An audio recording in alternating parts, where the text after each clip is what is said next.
Chapter 11. The $1,000,000 Case. Once, Arthur and Ruslan came to Diana's house. "You know," Ruslan began, "we have a $1,000,000 case for you." "Really?" Diana was surprised. "What kind of business is it?" "Prajna has given us a secret compound for all diseases, including cancer, AIDS, and hepatitis C. But we need $1,000,000 to mass produce this medicine," Ruslan blurted out. "Ah, yes, I know that recipe too." Diana smiled softly, looking at Ruslan as if he were a child making his first timid steps. "I, myself, and many people have already been cured by it, but official medicine and the dark structures behind it won't allow it." "Why not?" Arthur was surprised, joining the conversation. "The thing is, you'd have to shut down the entire pharmaceutical industry and most hospitals. And it's a huge profit to profit from people's illnesses and suffering. And the Dark Ones are hungry for suffering. They feed on it. They do not need a healthy generation." "What should we do then?" Ruslan asked in confusion. "Well, first of all, you shouldn't call it a medicine. But you can release it under the guise of food supplements," Diana advised expertly. "And you should also talk about curing all diseases in a veiled way. Spread it more through your friends, relatives, and acquaintances. By word of mouth, between friends. And secondly, I don't understand why you need so much money. $1,000,000? "Well, of course," Ruslan began to explain. "For an office in the center, 200,000 or 300,000. The same for a store, and another for a shop with equipment and personnel to produce several tons of products." "Yes, guys, you don't understand anything in business magic at all. And you're already going to do business?" Diana laughed without malice. "And where will you get such money?" she asked. "Yeah, we don't know. Perhaps we should take out a real estate bank loan." "Yes," Diana shook her head. "That's quite silly. Business should be done not with the initial capital, but with the initial mind. Why do you need an office, say?" "You know, to be like everyone else, like in the movies," Arthur explained. "No," Diana replied. "It's just unnecessary pathos, a tribute to fashion, dust in the eyes. You don't need any office or store, because now you can sell everything on the internet, just sitting at home at the computer. Use the experience of network structures, which do without all these unnecessary costs and much more effectively do their job. And why do you need the shop? After all, you won't be able to sell that many products right away. You need a small machine that can be put in the garage, and start by selling a small batch of goods, and then gradually increase the volume as demand grows. Have you thought about advertising? How much does it cost?" No.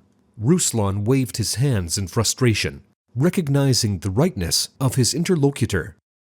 "So, and this is the most important thing, all the money should be invested in advertising, because if there are no customers, there will be no one to sell to. But advertising should be done smartly, better also on the internet.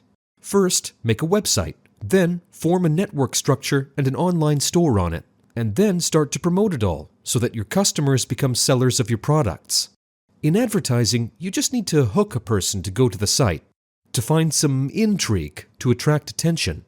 For example, say, a cure for AIDS or cancer has been found, and write about it on the website in detail, telling the examples of this ancient remedy. And do not hire workers immediately, but rather try to do everything yourself to learn from the inside how and what is happening. Also, be sure to study business magic, especially star and law of octaves. Then you will be successful in business." Ruslan and Arthur thanked Diana for her valuable advice and asked for some more recommendations. The woman thought for a few seconds and then asked, "How are you going to spend the profits?" "I'm going to buy myself a fancy car," Ruslan said proudly. "And I'll buy an apartment for my mother," Arthur replied. "What do they teach you at university?" Diana splashed her hands. "You're studying economics." "They have some kind of knowledge that is disconnected from life," Ruslan admitted. "Debit and credit." They take absolutely no account of the specifics of business in the former USSR, Arthur added. Maybe it still works in the USA, but it hardly works here. So listen, would-be businessmen, all the profit should be invested back into the business, Diana explained confidently. First of all in advertising, then in the business itself, in increasing the volume of production, in machines, etc. As sales increase, you can already think about expanding the business. In your case, you can make phyto teas, herbal collections, infusions, biosupplements, what is related to your profile. And only later, 10% can be spent on yourself. And so that you do not have strife and disputes, who gets that and who spends that and where, it must be decided, as they call it, on the shore. Immediately draw up a contract. Take everything into account and do not deviate from it. Because this is how many companies collapsed when there were such disputes and profit sharing between partners. And who will you hire? Diana asked.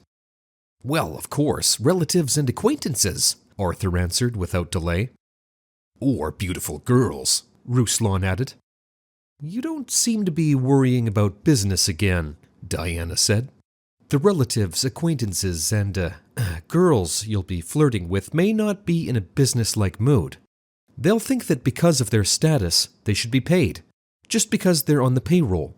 And they'll take offense if you remind them that they have responsibilities to fulfill.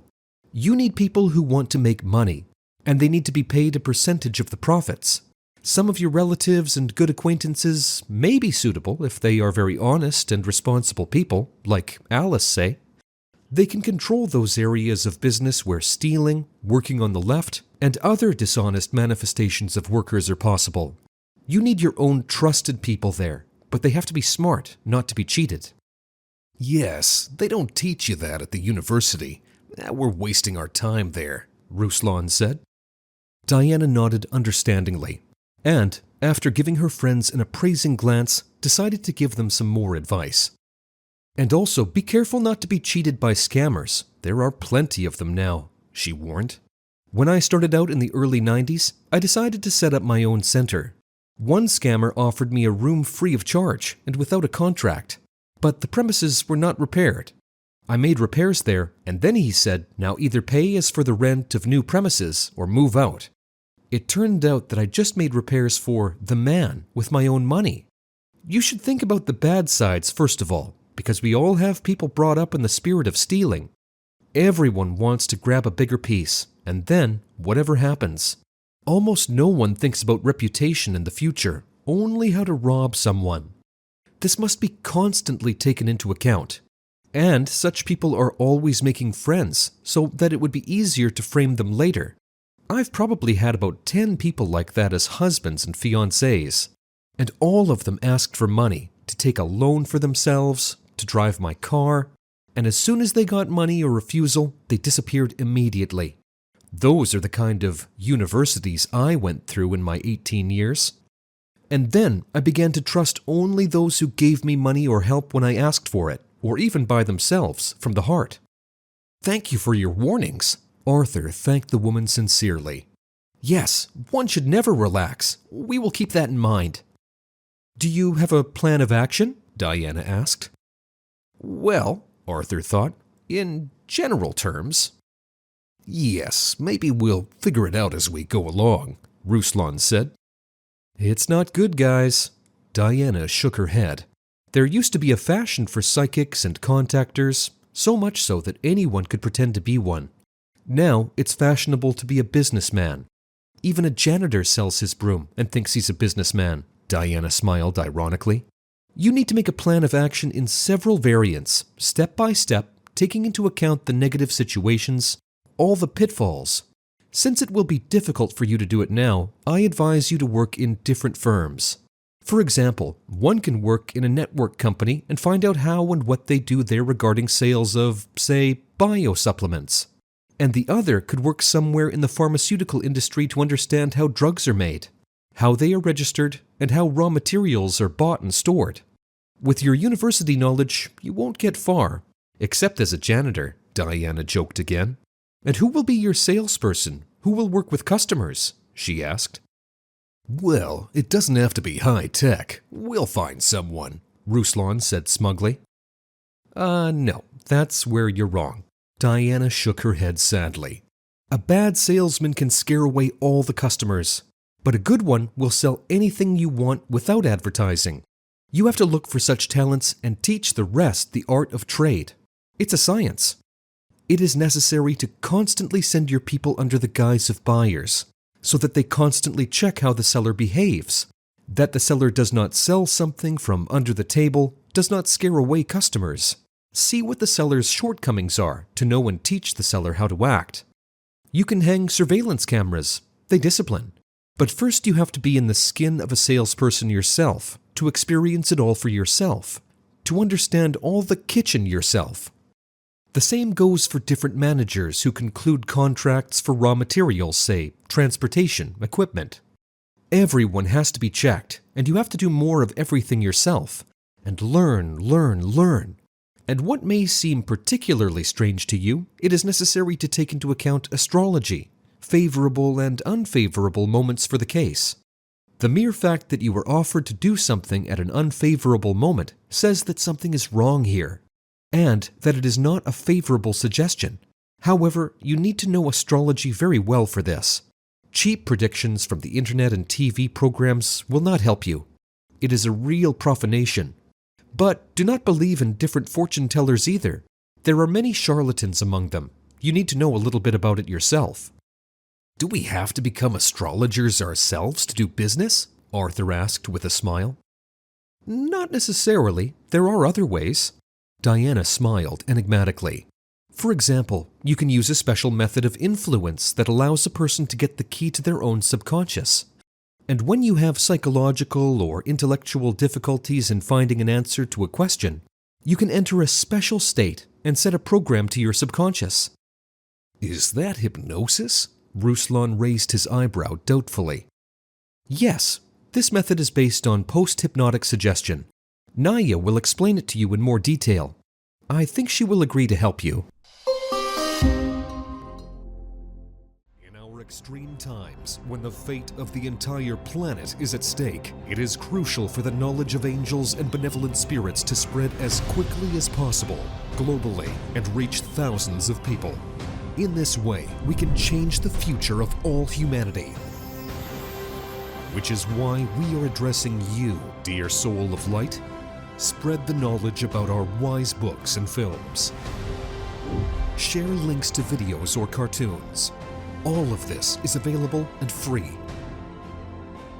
Invite women to individual practices, webinars, and seminars. And the Great Spirit of Light will help you and your family. It will direct an enormous amount of energy to fulfill all your desires. Benevolent spirits and angels will assist you and your loved ones in all matters. A thread of light and love extends from your heart to the hearts of thirsty women, and the creation of good and the dissemination of enlightened knowledge throughout the world begins. Become part of the mission of light.